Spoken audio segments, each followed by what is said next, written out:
Hello. कैसे हैं सब? तीसरा लॉकडाउन ख़त्म होने की कगार पे है और चौथा लॉकडाउन आ रहा है।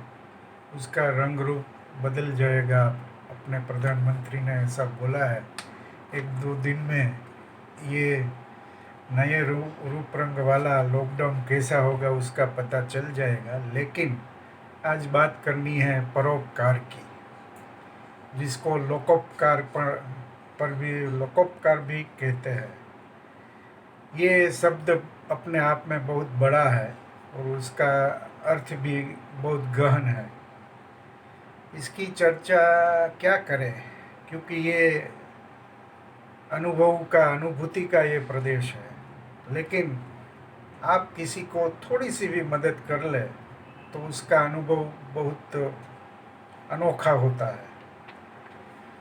हमारे धर्म में भी इसका महत्व बताया गया है कि आप जो भी कमाते हो, आप जो भी आपकी आमदनी है, जो भी तनख्वाह है, उसमें से थोड़ा हिस्सा दूसरों के लिए निकाल कर उसको दीजिए। तो ये परोपकार की भावना की बात है। हमारे यहाँ वोरा कम्युनिटी है जो, उसमें 10% ज़कात का जो नियम है, तो सब लोग 10% निकाल के गरीबों के लिए देते हैं। हिंदुओं में भी ऐसी परिकल्पनाएं कई दिखने को मिलती है। और कॉरपोरेट कंपनी है वो CSR जिसे बोलते हो, तो अपने प्रॉफिट में से 2% हिस्सा वो सोशल सर्विस के लिए निकालते हैं। लेकिन हमारे यहाँ जो परोपकार होता है वो उपकार की भावने वाला ज़्यादा दिखता है।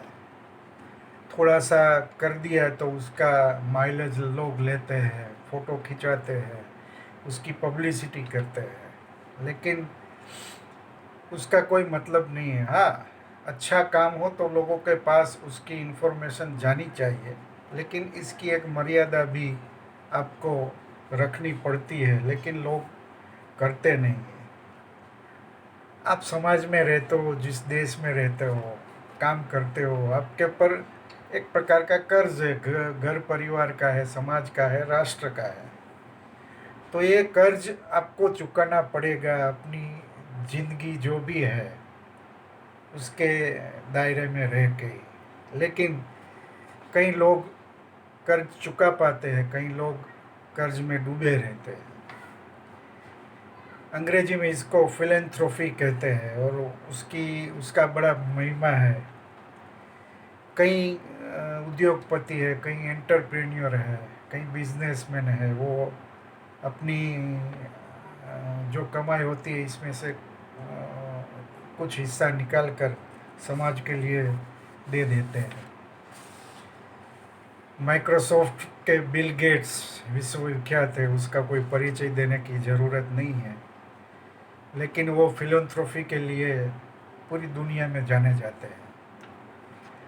आपको जानकर खुशी होगी कि उसकी कुल संपत्ति है $94 बिलियन। $94 बिलियन। और इसमें से वो करीब करीब $50 मिलियन उसने फिलैंथ्रोपी परोपकार के लिए अलग कर दिए है। और उसका ट्रस्ट है। और कई एड्स से लेके बच्चों के लिए कई प्रवृत्ति इसमें चलती है। शिकागो में इसका ट्रस्ट है। और दुनिया के लोगों, जो गरीब है, उसका जीवन कैसे बेहतर हो, उसी के लिए वो काम करते हैं। दूसरा एक नाम है, उसके मित्र है वॉरेन बफेट, जो शेयर बाजार के किंग कहलाते हैं। उसकी संपत्ति सब मिला के $84 बिलियन है।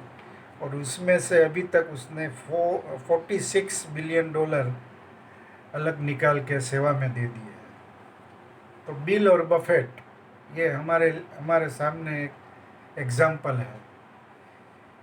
इंडिया में भी है कई लोग, जैसे अजीम प्रेम जी है, रिलायंस है, टाटा है। कई लोग फिलैंथ्रोपी के लिए जाने जाते हैं, कई यूनिवर्सिटी चलाते हैं, कई लोग ट्रस्ट चलाते हैं और इसमें से सेवाकीय सब प्रवृत्ति चलती रहती है। तो ये दान धर्म की बहुत महिमा हमारे यहाँ है। आप सोचिए कि अभी लॉकडाउन चल रहा है, कई लोग की नौकरी नहीं है, कई लोग के पास काम नहीं है, तो उसको खाना कौन देता है, उसको राशन कौन देता है? तो ऐसे ही लोग हैं, ट्रस्ट है, सोशल सर्विस करते NGOs है, ऐसे उद्योगपति लोग हैं, ऐसे बिजनेसमैन हैं, वो सबको सबकी ज़रूरियात के हिसाब से कुछ ना कुछ करते रहते हैं। तो ये सरकार के लिए बहुत राहत वाली बात है। आप सोचिए कि ऐसा नहीं होता तो क्या होता। लोग अभी भी सड़क पे है, पैदल चल के अपने वतन की ओर जा रहे हैं। जो हाँ, सरकार ने भी दिया है, राशन दिया है, कैश भी दिया है, कई स्कीम भी लॉन्च की है। तो ये सभी मिला के अपना देश लॉकडाउन में से बाहर आने की कोशिश कर रहा है, तो ये अच्छी बात है।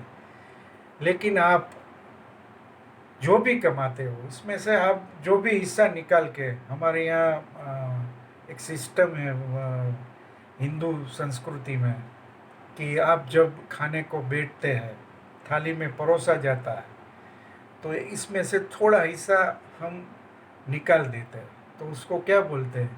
भगवान का भाग। ये भगवान का हिस्सा है। तो ये हमारी संस्कृति है परोपकार वाली।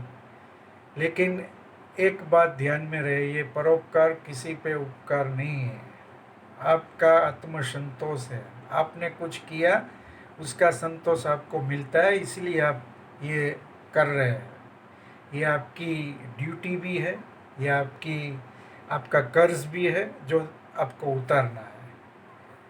तो आज इतनी सी बात परोपकार और कर्ज उतारने की, फिर मिलेंगे। Thank you.